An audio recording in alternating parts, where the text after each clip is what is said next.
here again doing another First Friday lecture with you, and I'm very happy to be doing it on Uncle Tom's Cabin. Actually, I became interested in this, as Claire said, about a year ago, but not because I was teaching a course on it, but because I had become interested. I had never actually read Uncle Tom's Cabin as a younger person, and a new edition had come out early last year called the Annotated Uncle Tom's Cabin, which I had decided to buy and read as a way of reading Uncle Tom and getting some of the historical context and so on. And I find myself in the kind of novel position of being the first time that I actually want to come in front of an audience and dis-recommend a book. And I'm not dis-recommending Uncle Tom's Cabin per se, but many of the issues I want to talk about actually generated by this particular edition, the Annotated Uncle Tom's Cabin, and what the annotators are doing in the guise of kind of helping the reader to understand the story of Uncle Tom's Cabin, and why, in my opinion, and this is not the primary purpose of my talk, but just so I can be clear about, get it off my chest, that ultimately this book actually amounts to an act of literary vandalism, and it's a disgrace. But more importantly, what that led me to think about is, what is Uncle Tom's Cabin about from my perspective? And that's the primary thing I'd like to be able to share with you today. If this is a particularly bad reading from my point of view, what would a good reading be? And second of all, as I was trying to work through this, how is it that people like this could come to this kind of reading of Uncle Tom's Cabin? And so that's what I'd like to try to work through with you today, by talking about several different things. First of all, I'd like to talk a little bit briefly about just the character of Uncle Tom, because the character, like many characters that start out in literature, end up taking on lives of their own. They become figures of pop culture, and then just kind of culture generally.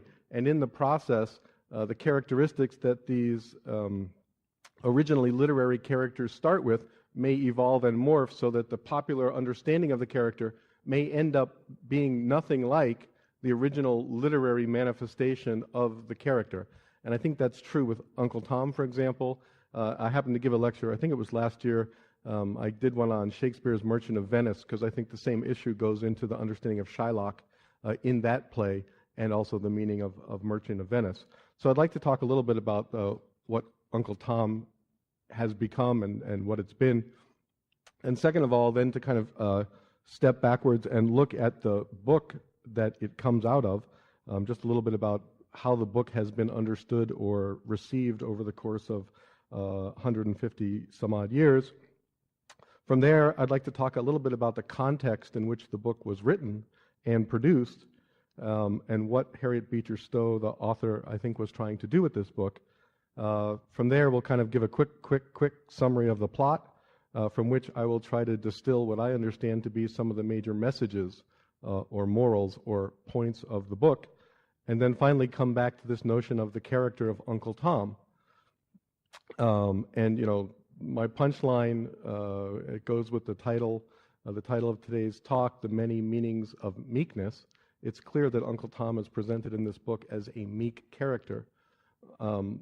But the question of whether meekness in this book is a virtue or a vice is something that, or whether in our culture today meekness is considered a virtue or a vice, is something that needs to be looked at. And if you want to, my bottom line right here, in case shouldn't be surprising, is that the literary Uncle Tom, Harriet Beecher Stowe's Uncle Tom, is no Uncle Tom. And that if you approach the book with that perspective, you inevitably end up misreading it in a certain fundamental way. So with that in mind, let me just talk a little bit briefly about the character of Uncle Tom.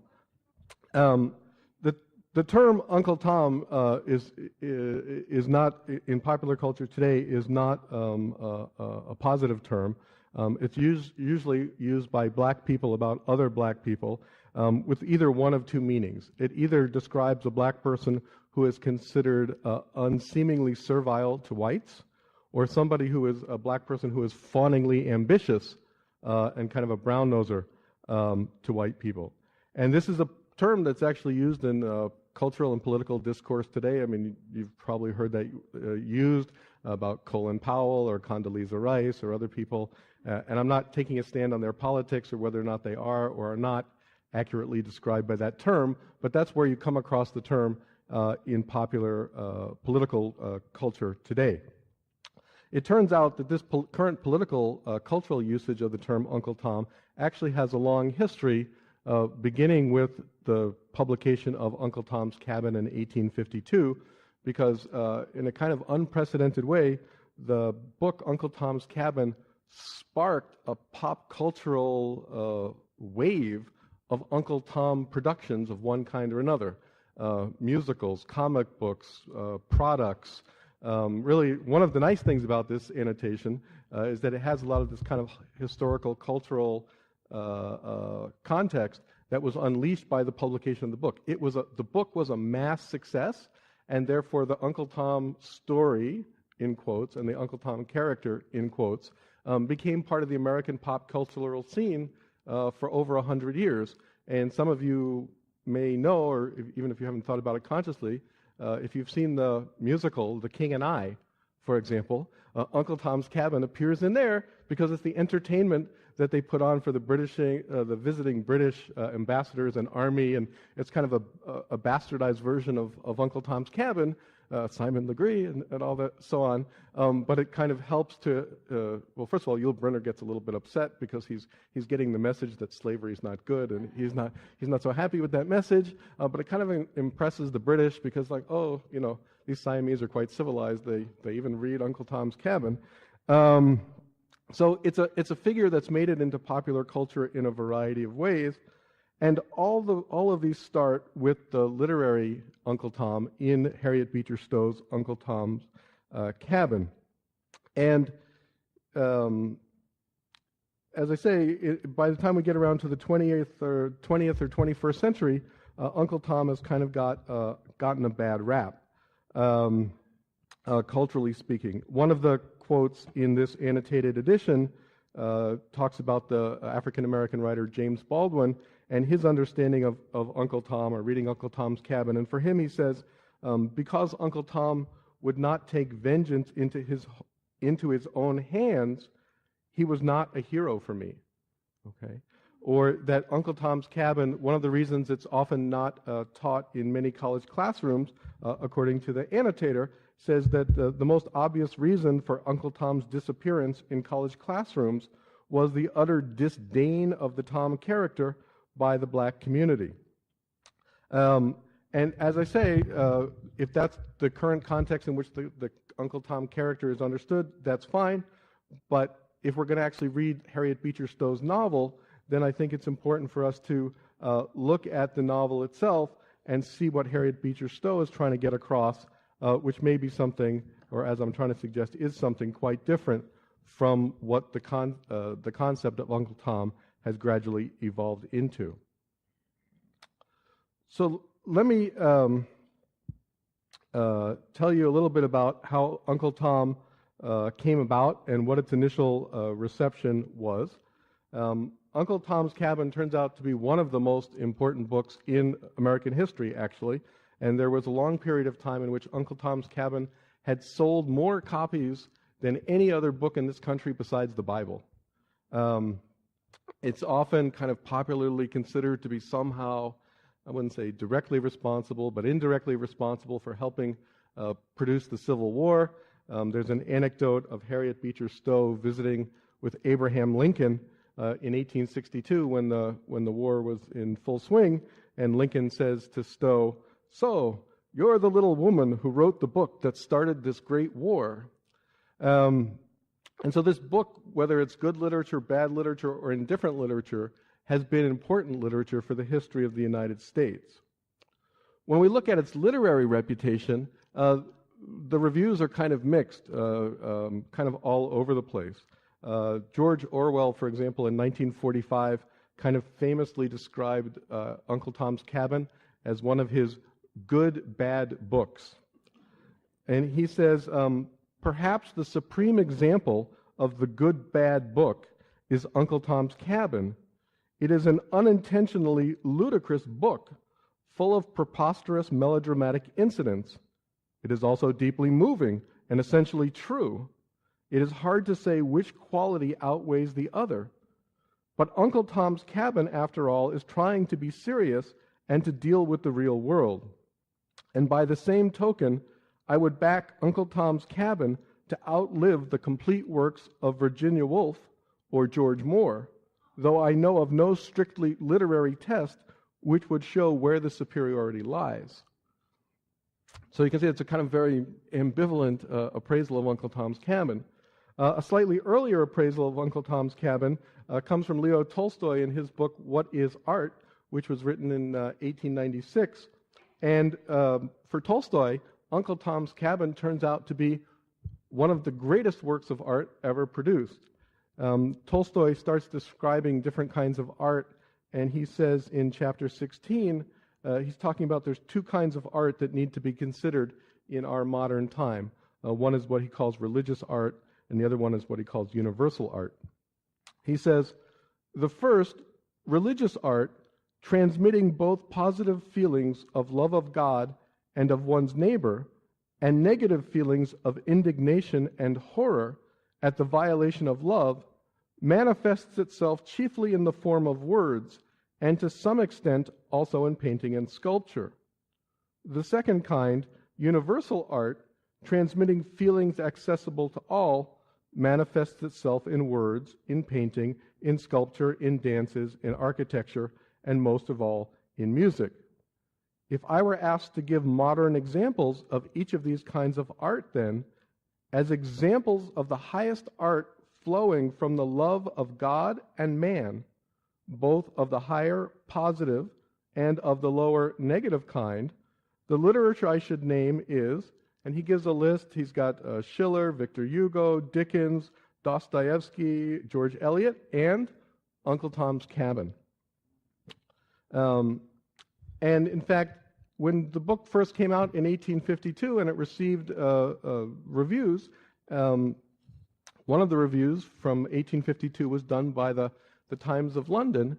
And to show you how far the character of Uncle Tom has come since the publication of the book, the Times of London had this to say: Uncle Tom, the character, not the book, Uncle Tom is a paragon of virtue. He is more than mortal in his powers of endurance, in his devotion, in his self-denial, in his Christian profession and practice, and in his abhorrence of spirituous liquors.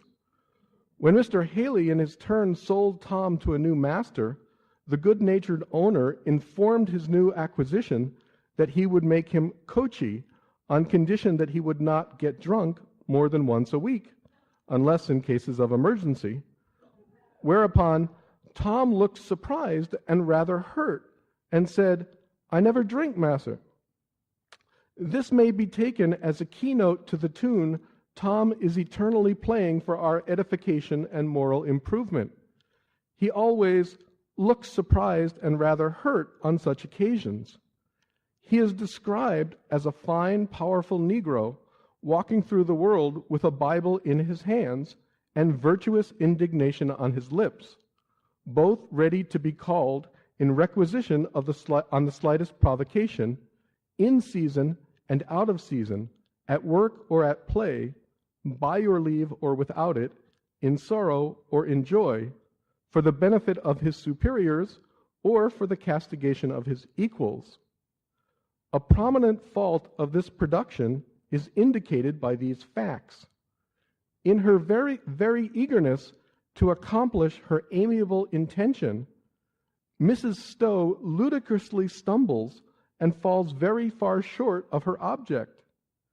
She should surely have contented herself with proving the infamy of the slave system and not been tempted to establish the superiority of the African nature over that of the Anglo-Saxon and every other known race.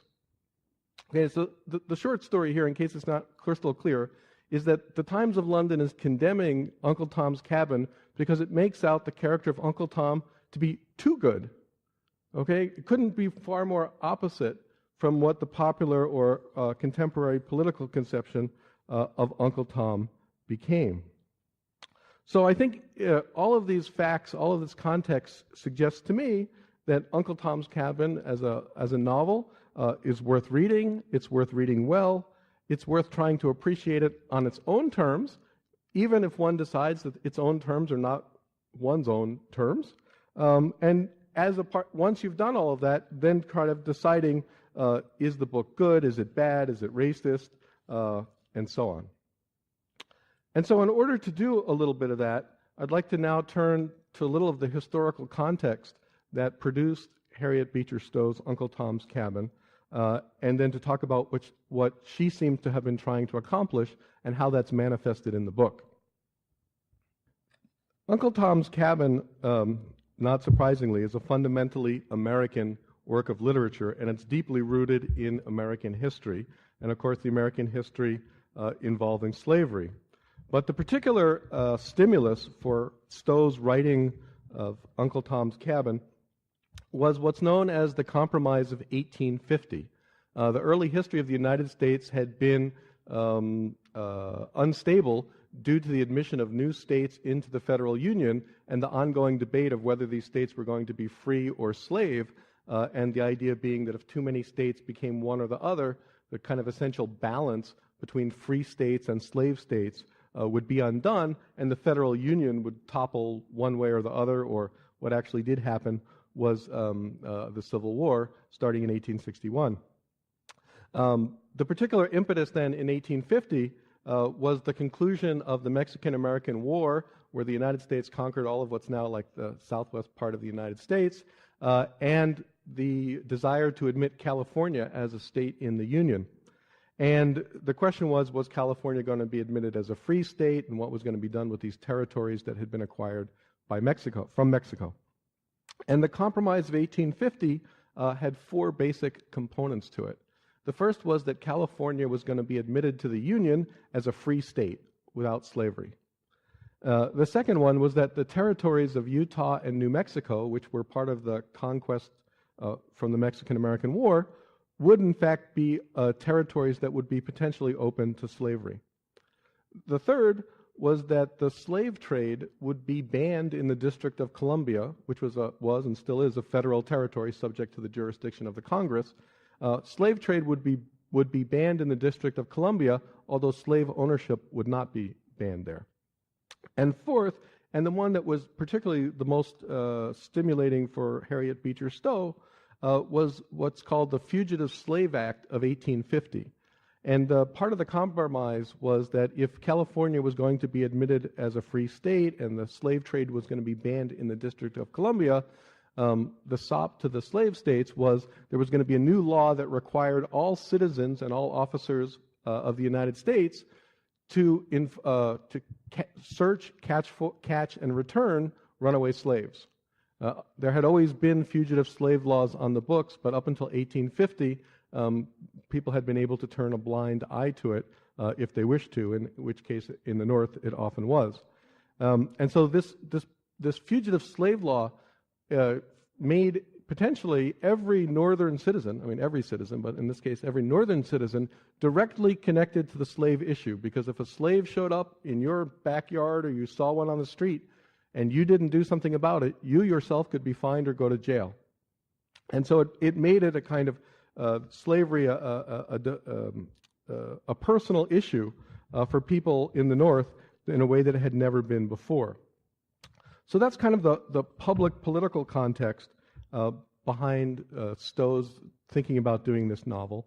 There's also a kind of personal familial context in Stowe's own life, which she describes this way, just after the book had been produced.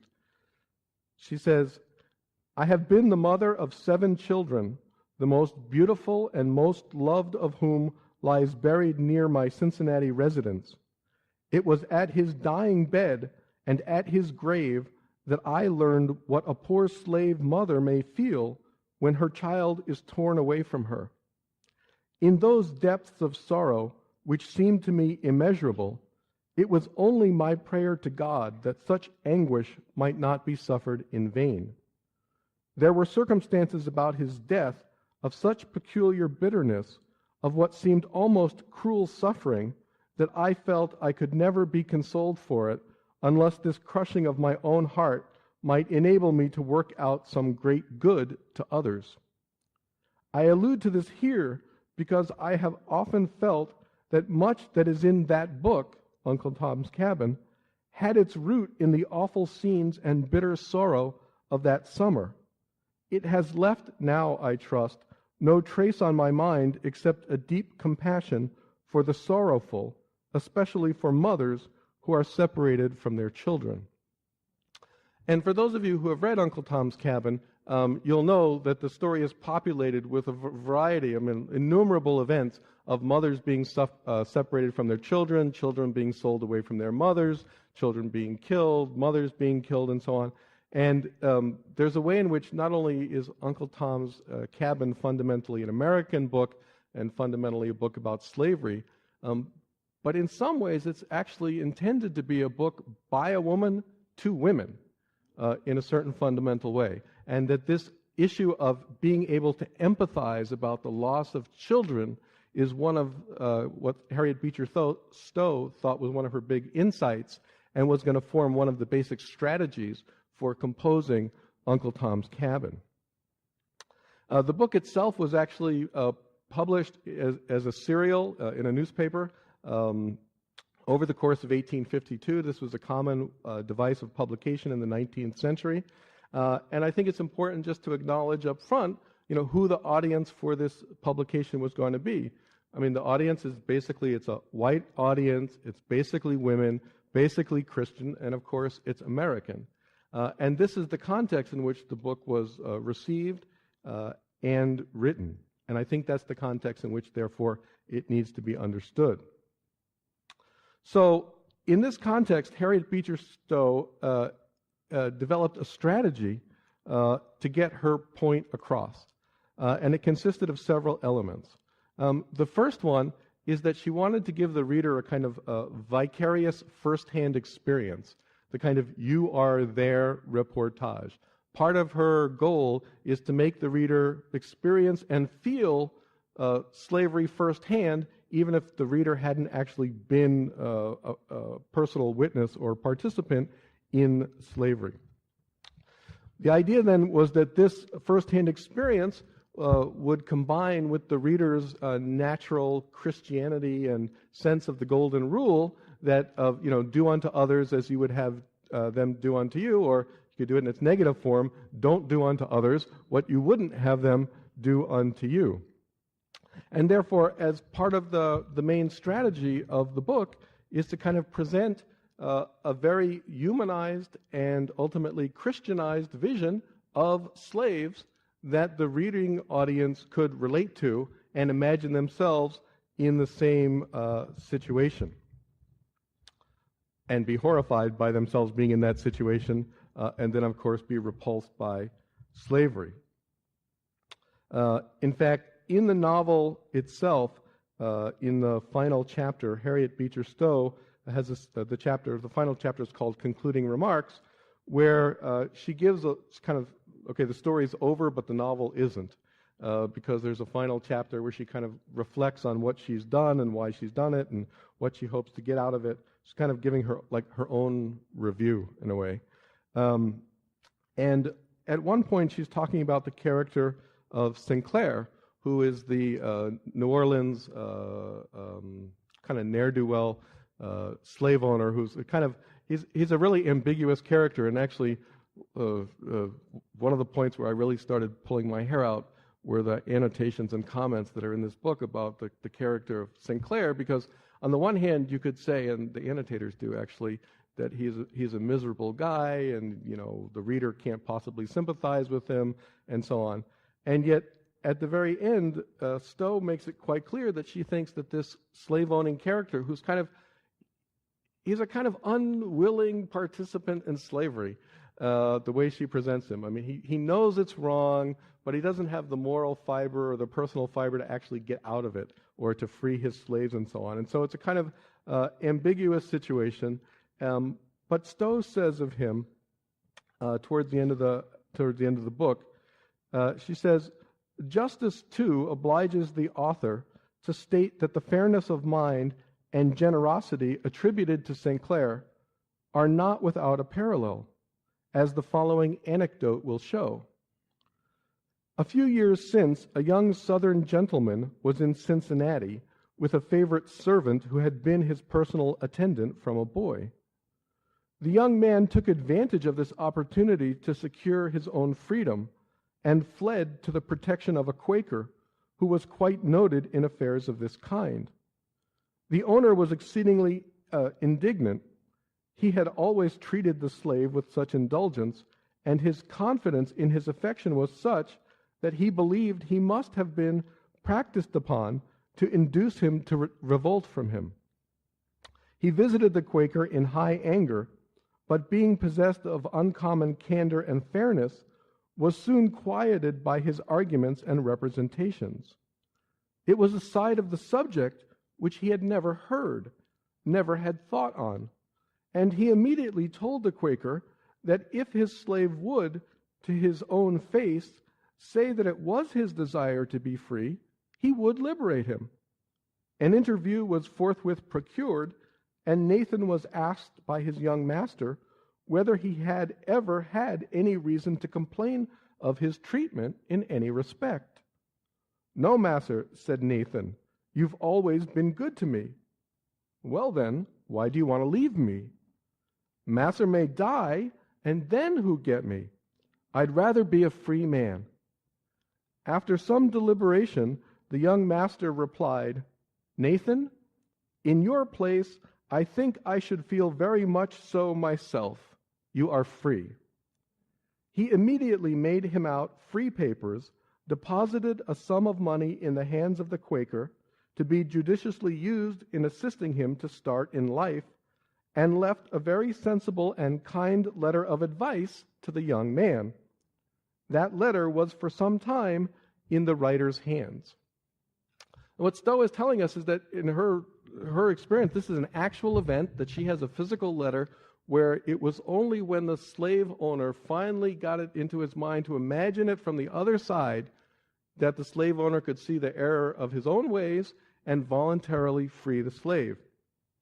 And in a sense, that's the strategy that infuses the entire novel of Uncle Tom's Cabin. But there's one more that we just shouldn't omit, because this goes back to the fact that the author is a woman and that the audience is a woman, which is that Stowe had a sense, you have to remember this is an era before women participated in public life and before they were voting and so on in this country. But Stowe had a sense that women of America could actually affect the public policy of this country by affecting their husbands. And so the idea, and you see within the story throughout, especially there's lovely in chapter 8, which is entitled, "In which it appears that a senator is but a man," which I've kind of like adapted in some ways, because I think what she's really saying in the subtext is, in which it appears that even a senator is merely a husband. And that a woman, by experiencing and exercising her heightened sensibilities, her empathy for these other mothers who have lost their children, can get their husbands to do what even the husbands, and if you look at the Senator Byrd in this case, although not the one that's still alive, although sometimes you wonder. This is a Senator Byrd of Kentucky. That the senator is portrayed in the book as knowing that slavery is wrong, but when you're in the halls of power and you have to discourse about affairs of state, of course all these other things come up. But when the senator is actually confronted with the runaway Eliza and Harry in his own house, of course he does the right thing. And so these are the backdrop for which Stowe is using to construct her story. So let's then turn briefly to the kind of plot of the novel. The story begins and has as kind of its center a slave-owning household in Kentucky. And I think it's important to realize, in case you're not familiar with this, that at the time, Kentucky was a border state between the slave-owning, the South. So Kentucky is kind of like the northernmost part of the South, and just over the Ohio River from Ohio, which is the North, which is freedom, and so on. So on the one hand, the story is set at the most northern part of the South. And that's important because I think within the novel and within American culture generally, there was a conception that slavery got worse the farther south you went. So conversely, slavery in its most benign form would be found at the northernmost extremity of the country. Okay, so if slavery can work anywhere, it has to be northern Kentucky. And I think this is important because if it turns out that slavery can't work even in northern Kentucky, even in its most benign form, then slavery is inherently an evil system that needs to be dispensed with. And I think that's what the novel ultimately shows, that even in its most benign form, slavery is inherently unworkable.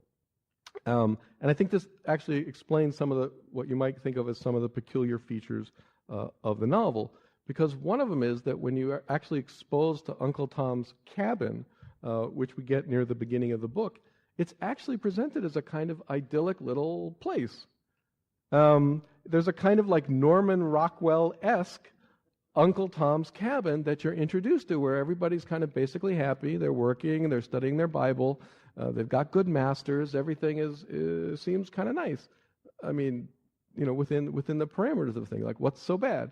I mean, the slaves are not presented as being mistreated. They're not being presented as wanting to run away. Everything is kind of the status quo in this household.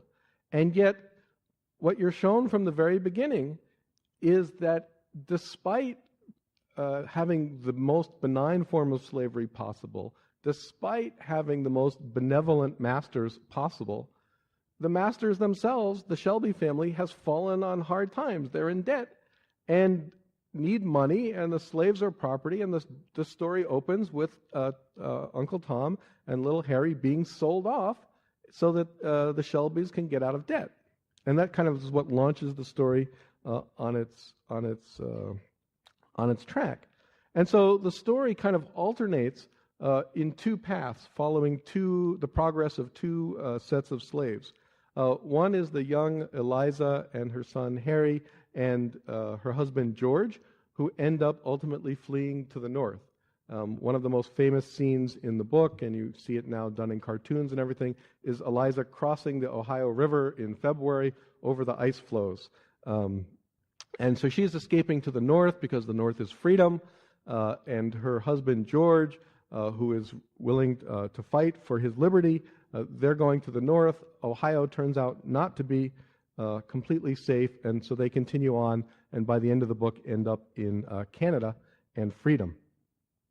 And one of the key elements that helps them escape to the north is their encounter with Quakers, otherwise known as Friends, the Society of Friends. And the Quakers are presented in the novel as being, I think, model Christians. They follow the dictates of Jesus over the dictates of Washington, D.C., with no compunction whatsoever. And in fact, it's quite interesting if you follow the language that Stowe uses.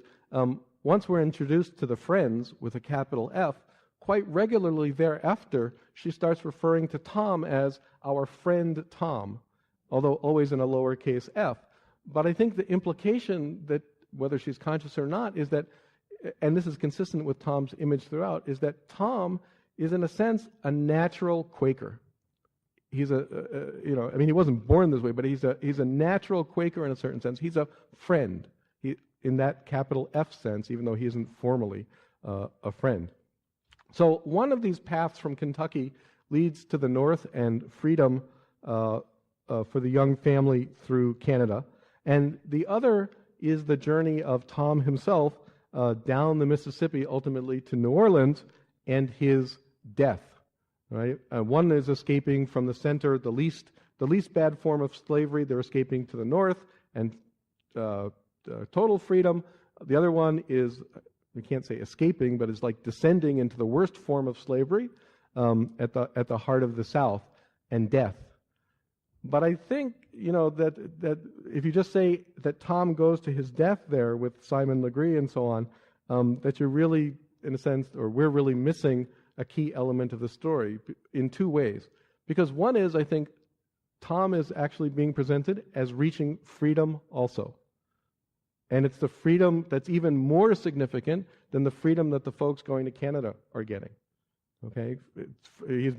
Tom is being freed from this mortal coil to go on to get his justly earned reward in the next life, in the other world. Okay? And that the way Tom dies, it's kind of obvious, maybe even a little bit heavy-handed, but it's worth noting, is that Tom dies sacrificing himself for other slaves. Okay? That Tom dies as a Jesus figure. All right? And that, in a sense, he's living out the quote from the verse from John 15:13, which says, "Greater love hath no man than this, that he lay down his life for his friends."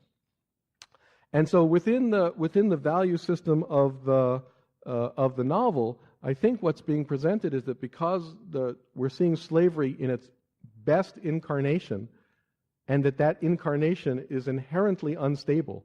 It can't stay it doesn't stay that way. That there are only two routes.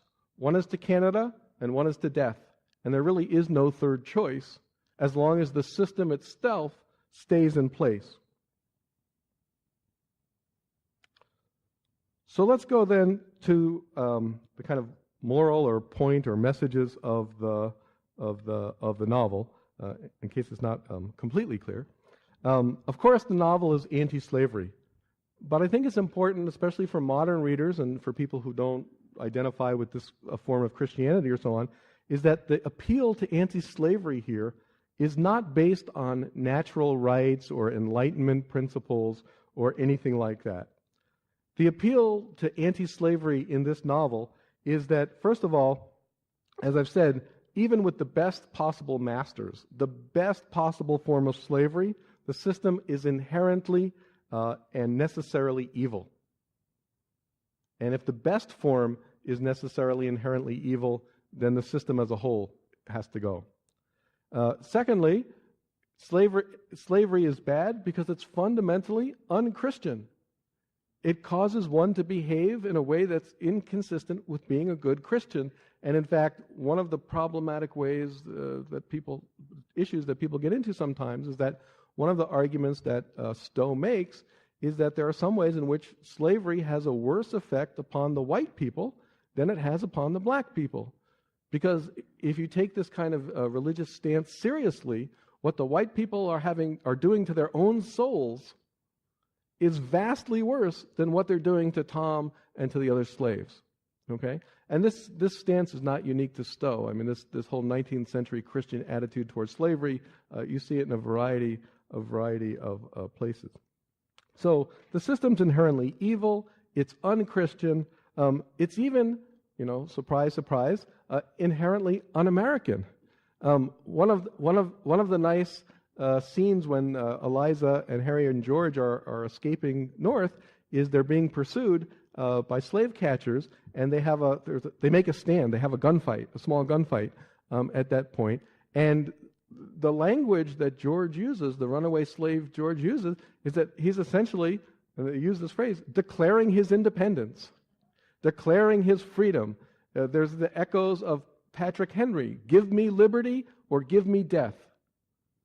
And so there's a real nice sense in which slavery puts America on the side of King George III, which is not where we're supposed to be. So it's evil, it's un-Christian, it's un-American, and if that weren't bad enough, slavery turns out to be fundamentally un-family. It's bad family values.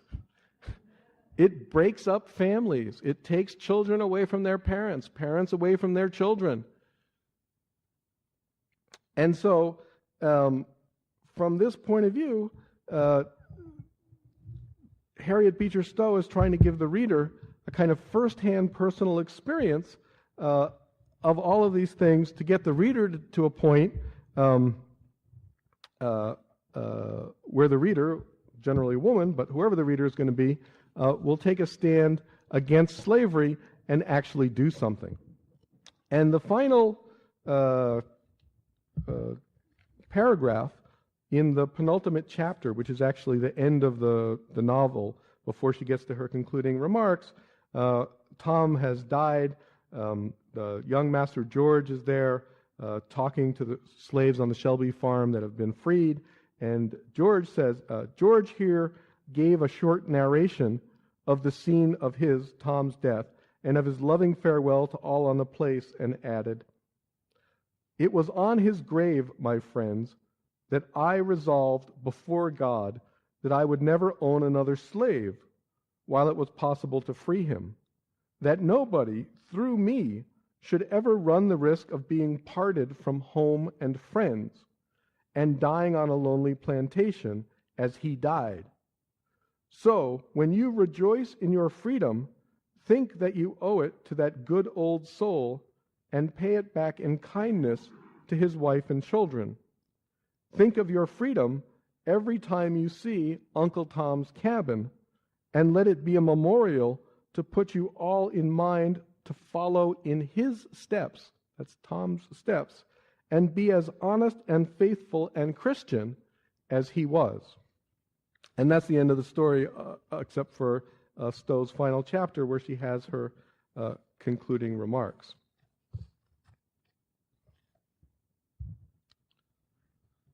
So let me then bring this back to the title of my talk and the concept of meekness. As I've tried to suggest, the value system inside Harriet Beecher Stowe's novel, in some sense, is a fairly conventional 19th century American Christian worldview. You find it in places like Abraham Lincoln's second inaugural address. You find it in Booker T. Washington's Up From Slavery. You find it's not peculiar to this individual woman. And if you even want to go outside an American context, you'll find this same religious system, I think, let's say, in Dostoevsky's Crime and Punishment. If you look at the figure of Sonia, for example, is not that different in some ways from the figure of Uncle Tom and the message of these two works. So it's a fairly conventional 19th century frame. And so whether we as 21st century readers take Christianity seriously or not, if we're going to read this particular work of literature, I think we have to take seriously that the 19th century took this worldview, that Stowe had this worldview, and that she expected her readers would have this worldview. And if the goal is to read this novel and to try to understand it sympathetically, then even if that's not our own worldview, I think we have to have kind of like the willing suspension of disbelief in a certain sense, and try to enter that world imaginatively in order to let the novel do whatever it does.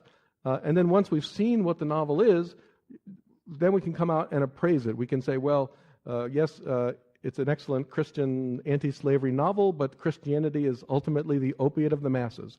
Okay, maybe that's true, but do that after we've gotten to the end, not all the way along as we're going through. And I think that's fundamentally the problem in some ways with this annotated edition that I started out reading, is that because the annotators are fundamentally not sympathetic to this worldview and are really more, in a sense, more interested in kind of arguing with the worldview than kind of explicating the novel, they spend the whole time kind of implicitly arguing with it against the novel in a way that becomes completely frustrating. And just to give you a sense of where this comes to, there was a review of this annotated edition by John Updike in 2006, which just had come out in the New Yorker magazine. And he writes, "The voice of the annotations fluctuates between we and a first-person singular that can sound downright petulant." And he gives an example of this is one of the annotations. "Without good looks or interesting verbiage to keep us interested, I am close to turning the page." This is an annotation. "Perhaps Stowe has learned too well from Jane Austen, whose long monologues of Miss Bates in Emma bore us silly. Not infrequently, the notes printed in red become an irritable sniping from the sidelines. Quote, "There is no way to completely explain away the narrator's ugly tone here," close quote. Or, "Another instance of racist thought. Eliza's face is black but comely." Or, "This description serves little purpose, but it pleased Stowe greatly to write it." Or, "We didn't really need more evidence of Haley's hard-heartedness, but Stowe has provided it anyway." And it goes on. And Updike, in his review, concludes, he says, Indeed, this reader, with 100 pages to go, switched from the wide-format, double-focused annotated edition to that of the Library of America, where the feverish and nakedly exhortative climax is allowed to work its laborious spell without editorial heckling. And I think that's the point. Like the novel or hate the novel, but let the novel be, and then take your stand on it. And so, what I'd like to conclude with then is a small selection from the Gospel according to Matthew, the Sermon on the Mount, a small piece. "When Jesus saw the crowds, he went up the mountain. And after he sat down, his disciples came to him. Then he began to speak and taught them, saying, 'Blessed are the poor in spirit, for theirs is the kingdom of heaven. Blessed are those who mourn, for they will be comforted. Blessed are the meek, for they will inherit the earth. Blessed are those who hunger and thirst for righteousness, for they will be filled.'" And then it goes on, and then a little bit later, Jesus says, "You have heard that it was said, 'An eye for an eye and a tooth for a tooth.' But I say to you, do not resist an evildoer. But if anyone strikes you on the right cheek, turn the other also. And if anyone wants to sue you and take your coat, give your cloak as well. And if anyone forces you to go 1 mile, go also the 2nd mile. Give to everyone who begs from you, and do not refuse anyone who wants to borrow from you. You have heard that it was said, 'You shall love your neighbor and hate your enemy.' But I say to you, love your enemies and pray for those who persecute you, so that you may be children of your Father in heaven. For he makes his sun rise on the evil and on the good, and sends rain on the righteous and on the unrighteous. For if you love those who love you, what reward do you have? Do not even the tax collectors do the same? And if you greet only your brothers and sisters, what more are you doing than others? Do not even the Gentiles do the same? Be perfect, therefore, as your heavenly Father is perfect." And as I'm trying to suggest, whether this is a particular reader's own personal religion or personal philosophy, that may be, but I think this is clearly a historically important religious philosophy. It's one that informs Harriet Beecher Stowe's novel, and I think this is where you ultimately have to see the Uncle Tom in the novel as coming out. And that's why, as I've tried to suggest from the beginning, that Harriet Beecher Stowe's Uncle Tom is no Uncle Tom. Thank you.